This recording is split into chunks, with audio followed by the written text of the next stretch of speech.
নমস্কার বন্ধুরা, সবাই কেমন আছেন? আশা করছি অনেক ভালো আছেন। তো দেখো বন্ধুরা, আমাদের এখানে 2-3 দিন ধরে প্রচুর বৃষ্টি হচ্ছে। তো বৃষ্টি হচ্ছে বলে আমার একটু মন খারাপ, আমার রান্নাঘরটা ভিজে যাচ্ছে, রান্না করতেও পারছি না। আর এই বৃষ্টির মধ্যে দেখো বন্ধুরা, বাজার থেকে কাঁকড়া মিশিয়েছে।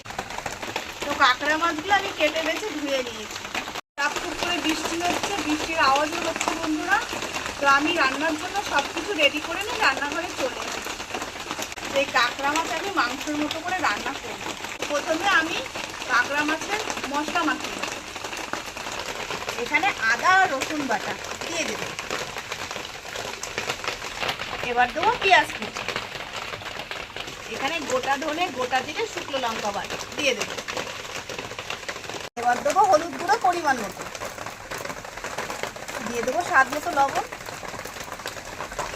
আর দেবো সরষের তেল।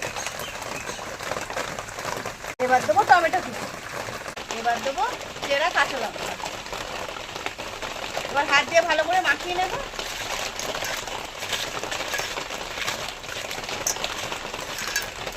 এই মশলা মাখানো এইভাবে কাঁকড়া মাছ রান্না করে দেখবেন, খেতে খুব ভালো লাগে। তো মাখা হয়ে গেছে, ব্যাস। এবার একটু ঢাকা দিয়ে দেবো। আর এর মধ্যে উনুন ধরিয়ে আমি আলুগুলো ভেজে নেব।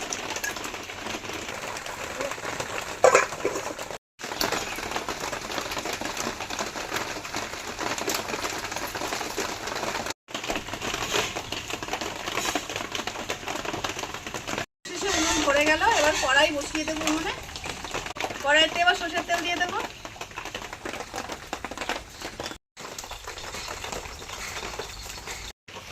এবার আলুগুলো তেলে দিয়ে দেবো।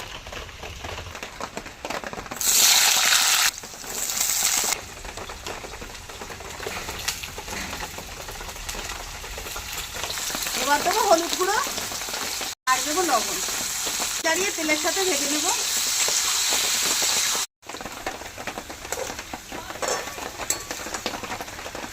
আলুগুলো ভাজা হয়ে গেছে, তুলে দিচ্ছি।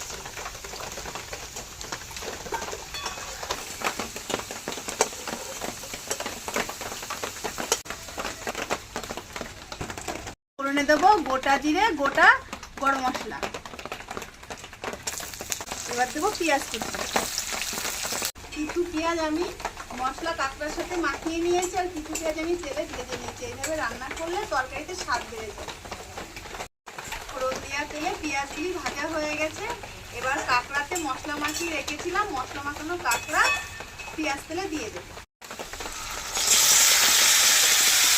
দিয়ে দেবো মশলা ধোয়ার জল, নাড়িয়ে চাড়িয়ে নেব। এবার মাংসের মতো কষিয়ে নেব। মশলার সাথে কাঁকড়া ভালোভাবে কষানো হয়ে গেছে। এবং ভেজে রাখা আলুগুলি কষানো কাঁকড়ার মধ্যে দিয়ে দেবো।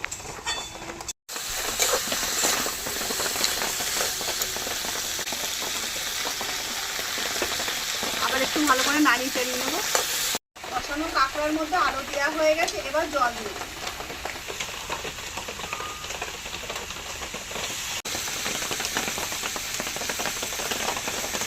জল দেওয়া হয়ে গেছে, এবার নাড়িয়ে চাড়িয়ে মিশিয়ে নেব। ঝোল ফুটতে শুরু করেছে, এবার কুচানো ধনেপাতা দিয়ে দেব।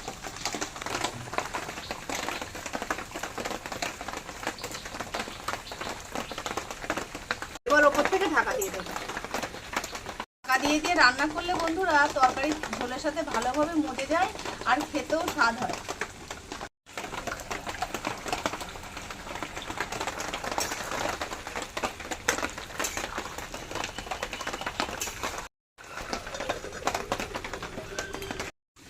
থেকে 3 বার এবার ঢাকা দিয়ে দিয়ে আমি নাড়িয়ে চাড়িয়ে আবার ঢাকা দিয়ে দিয়েছি। তো আবার ঢাকনা তুলে নেবো। যদি ঝোলের সাথে সবকিছু ঠিকঠাক মজে যায় তো রান্নাটা হয়ে যাবে, আর নামিয়ে নেব।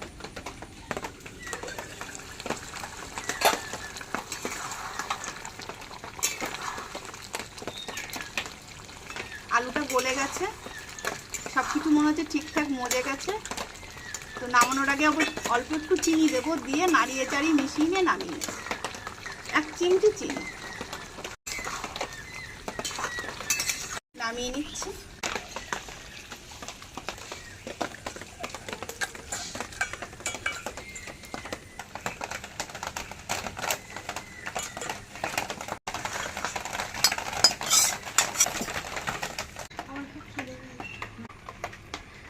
কাঁকড়া রান্না হয়ে গেল আর ফুরফুরে একটা সেন্ট বেরিয়েছে। সেন্টে মনে হচ্ছে রান্নাটা খুব সুন্দর হয়েছে। এই দিয়ে এক থালা ভাত খাওয়া হয়ে যাবে। কিরে রিতিশা, খিদে পেয়ে গেছে তো? হ্যাঁ, আমার কাকা খেতে খুব ভালোবাসি। ভাত দিয়ে দেবো? হ্যাঁ, দিয়ে দাও।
কাঁকড়ার চিবনের একটা কর করে আওয়াজ হচ্ছে,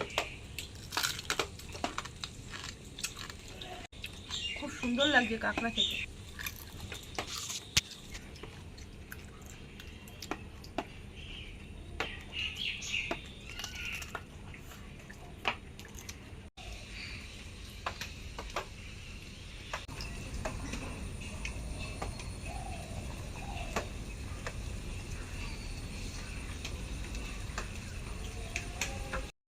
ঠ্যাঙের মধ্যে শ্বাস আছে, এটা খেতে যে লাগে কি সুন্দর, কি বলবো বন্ধুরা।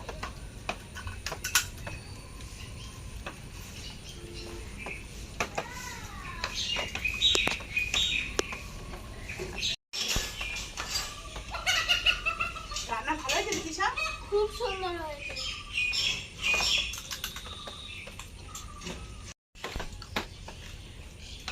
তো বন্ধুরা, আমার এই রান্নার ভিডিও যদি আপনাদের ভালো লেগে থাকে অবশ্যই আমার চ্যানেলটিকে সাবস্ক্রাইব করে আমার সাথে থাকবেন। অবশ্যই লাইক কমেন্ট করবেন। বন্ধুরা, আজকের মতো এই পর্যন্ত। আবার একটা নতুন রান্নার ভিডিও নিয়ে আপনাদের সামনে চলে আসবো। আর এতক্ষণ আমার সঙ্গে